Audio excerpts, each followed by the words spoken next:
Don Skaggs again with Empowered Inventing TV, the one place where we try to help you help other people by taking your great innovation, the right opportunity, mixing those with sound wisdom to turn them into real things like products and businesses that make money. Now today I want to talk to you a little bit about the difference between just building a gadget, just building something that is just a product, a gadget, something that has a function, and actually building a product or business. Now I know you say, well Don, a gadget is a product. Well, I want to explain the difference between that too. So just bear with me here, but I think you'll find something very interesting about this, because one of the great tools of the 21st century is the ability to go online and learn how to do nearly anything, whether you want to learn how to play a piano or make a car repair or even make graphene, which I've been watching a few of those lately myself, I have to confess, and it's been very, very interesting. Graphene's kind of an odd interest of mine right now, and I think maybe that might be going somewhere. So anyway, not to get off on a sidetrack, but even on a larger scale though, internet and YouTube aside, you can take engineering drawings, and if you understand them, be it mechanical, electrical, architectural. I'm working with a business client right now that works with a lot of electrical engineering drawings, and I've learned a lot with that. It's been pretty cool. But anyway, if you have these drawings and you know how to follow them correctly, and you know how to build something from that, you can build almost anything. It's amazing. But then why is it that building a business doesn't give you that same surefire guarantee of success? And there's a very, very good distinction here that I want to point out, because why isn't building an object, something like this, which it's got to start, it's got to stop. It's, just think of this as your product, as something that you would build from instructions, or from instructions that maybe you even write. Why isn't that different than a business or a product that becomes a business, or a and when I say when a product becomes a business, let me make that distinction right now, because you can follow instructions and you can make one of these things. It's pretty cool, does kind of cool stuff here, but the difference between this and a product in a business is, because I'll have a lot of inventors that'll say, well Don, I just want to design and make things like this. I want to tinker in my garage, and I want to make and I always say there's nothing wrong with that. That's cool, that's great. If you enjoy doing that as a hobby, more power to you. That's great, that's fantastic. However, if at some time during the entire process of you tinkering you have any kind of deep-seated expectation of, no matter how faint it might be in the beginning, of money changing hands, of I ought to be able to sell these to some company somewhere, I ought to be able to do something with this. That's called, when money's going to change hands somewhere and you've got an expectation of that, that's called making money. That's called doing business, and you have to learn the business stuff to do that. So that's why I call that part, building a product, as whether you're licensing, even if you're going out and licensing things. Hey, if you are licensing a product design or an invention or a patent or whatever, then money's changing hands. You're doing a contract. That's called doing business.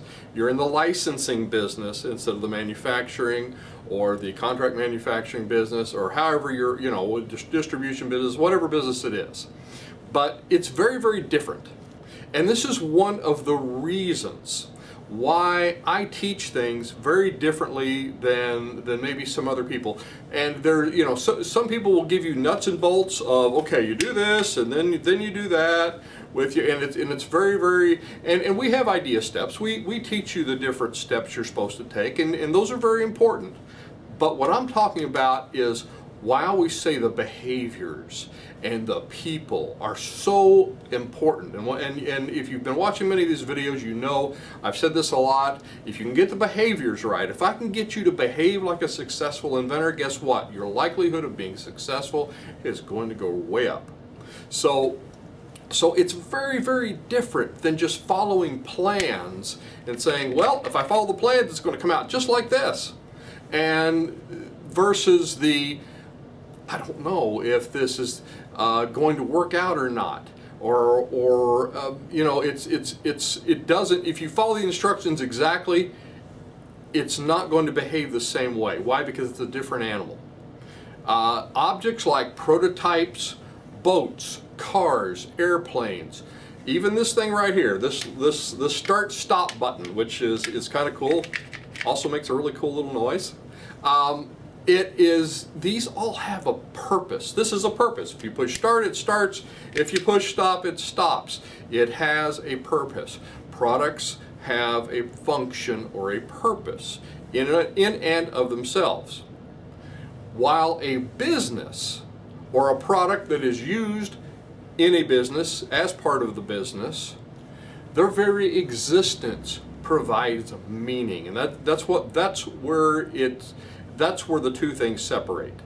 Because if a business doesn't produce ROI, doesn't produce return on investment, in other words, if it does not, if you don't have more money coming in than you had going out, then you're going to fail.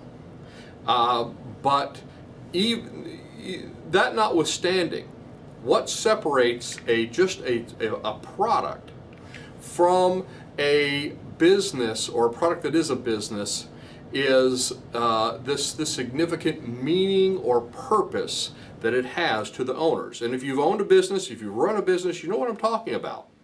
It has this meaning, and if you enter into this business, this startup, with the right attitude, then what it becomes is a vehicle for giving to others.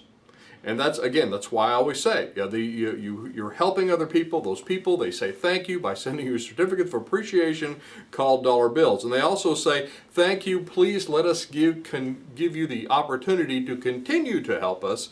And the way they do that is by sending you those certificates of appreciation called dollar bills. So anyway, if you enter that right attitude, and you're helping other people that way, and you're focusing on giving real value to other human beings. A product like this can't do that. A product like this has a function, and it's a great function. You can start something if you need to start it. You can stop something if you need to stop it. But that's its function. A business, it's almost something spiritual that happens. This is more of a spiritual thing, I believe, if you're approaching a business in the right way. Helping other people by the vehicle of a business is something that goes way, way beyond just a technical gadget. And if you're inventing a technical gadget, if you're inventing and producing a product, that's great, but it has a function. But the business of that, the business that is the part of that, where you're solving those other people's problems, that's another thing entirely. That is the difference between a gadget and what a business is. And it also, when you're going into the idea of starting a business, and again, whether it's a licensing business or a hard product business or software business or whatever it is, you will fail if your ultimate goal is just to make the money. And I've seen a lot of people do this in business. Well, Don, I just want to go out there and make $1 million. And they usually don't make it because just going after the money part of it will not carry you through the rough times. I know a lot of people at the beginning think that's going to motivate me. No, it doesn't. What motivates you is the purpose for which this gadget was made, and that's the business part of it. That's what I call the spiritual part of it, is you're helping other people by providing this for them.